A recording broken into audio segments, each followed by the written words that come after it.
വടക്കാഞ്ചേരിയിലെ beauty സിൽക്സിന്റെ ഏറ്റവും വലിയ ഷോറൂമിനൊപ്പം ആഘോഷങ്ങൾ വലുതാവുന്നു.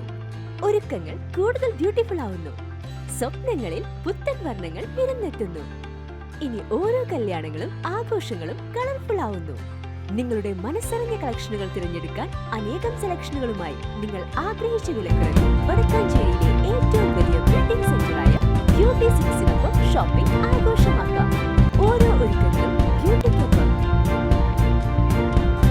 നമസ്കാരം, എനി ടൈം ന്യൂസിലേക്ക് സ്വാഗതം. ഞാൻ സൂര്യപ്രകാശ്.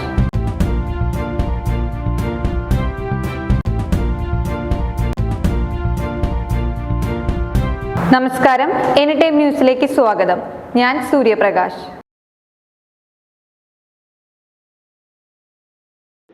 ആഭ്യന്തര വകുപ്പുമായി ബന്ധപ്പെട്ട കെ രമ MLA ചോദ്യത്തിന് നിയമസഭയിൽ മറുപടി പറയാതെ ഒഴിഞ്ഞുമാറി മുഖ്യമന്ത്രി പിണറായി വിജയൻ. സ്ത്രീകൾക്കും കുട്ടികൾക്കുമെതിരായ അതിക്രമത്തെക്കുറിച്ചുള്ള അടിയന്തര പ്രമേയ നോട്ടീസിന് മുഖ്യമന്ത്രി മറുപടി പറയാതെ ആരോഗ്യമന്ത്രി വീണ ജോർജിനെ ചുമതലപ്പെടുത്തുകയായിരുന്നു. നിയമസഭാ മന്ദിരത്തിൽ ഉണ്ടായിരുന്നിട്ടും രമയുടെ ചോദ്യങ്ങൾക്ക് മറുപടി നൽകാൻ മുഖ്യമന്ത്രി സഭാതലത്തിൽ എത്തിയില്ല.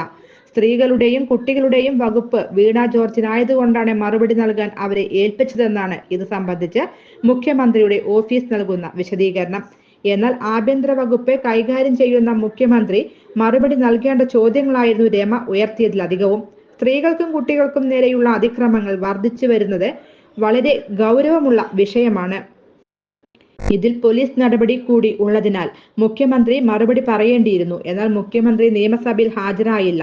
ഇത് ഈ വിഷയത്തെ സർക്കാർ എത്ര ലാഘവത്തോടെയാണ് കാണുന്നത് എന്നതിന് തെളിവാണെന്ന് കെ രമ അഭിപ്രായപ്പെട്ടു. 2022 18,943 കേസുകളായിരുന്നെങ്കിൽ 2023 ആയപ്പോൾ 18,950 കേസുകളായി സ്ത്രീകൾക്ക് നേരെ മാത്രമുള്ള അതിക്രമങ്ങൾ വർദ്ധിച്ചുവെന്നും രമ നിയമസഭയിൽ ചൂണ്ടിക്കാട്ടി. സ്ത്രീകൾക്കും കുട്ടികൾക്കുമെതിരെ അതിക്രമ കേസുകൾ പ്രതികൾക്കെതിരെ ശക്തമായ നടപടിയാണ് സർക്കാർ സ്വീകരിക്കുന്നതെന്ന് ആരോഗ്യമന്ത്രി വീണ ജോർജ് വ്യക്തമാക്കി. മുൻ മന്ത്രി കെ ശൈലജയെ RMP നേതാവ് അപമാനിച്ചപ്പോൾ എന്തു നടപടിയാണ് സ്വീകരിച്ചതെന്നും വീണ ജോർജ് ചോദിച്ചു. നേരത്തെ TP ചന്ദ്രശേഖരൻ വധക്കേസിലെ പ്രതികൾക്ക് ശിക്ഷാ ഇളവ് നൽകുന്നതുമായി ബന്ധപ്പെട്ട് കെ രമ കൊണ്ടുവന്ന അടിയന്തര പ്രമേയ നോട്ടീസിലും മുഖ്യമന്ത്രി മറുപടി നൽകിയിരുന്നില്ല. അന്ന് മുഖ്യമന്ത്രി പറയേണ്ട മറുപടി സ്പീക്കർ നൽകിയത് വിവാദങ്ങൾക്കിടയായിരുന്നു. News desk any time news. കൂടുതൽ വാർത്തകൾക്ക് ഞങ്ങളുടെ ചാനൽ സബ്സ്ക്രൈബ് ചെയ്യുക, ഫേസ്ബുക്ക് ഫോളോ ചെയ്യുക. വാർത്തകൾ വേഗത്തിലറിയാൻ എനി ടൈം ന്യൂസ്.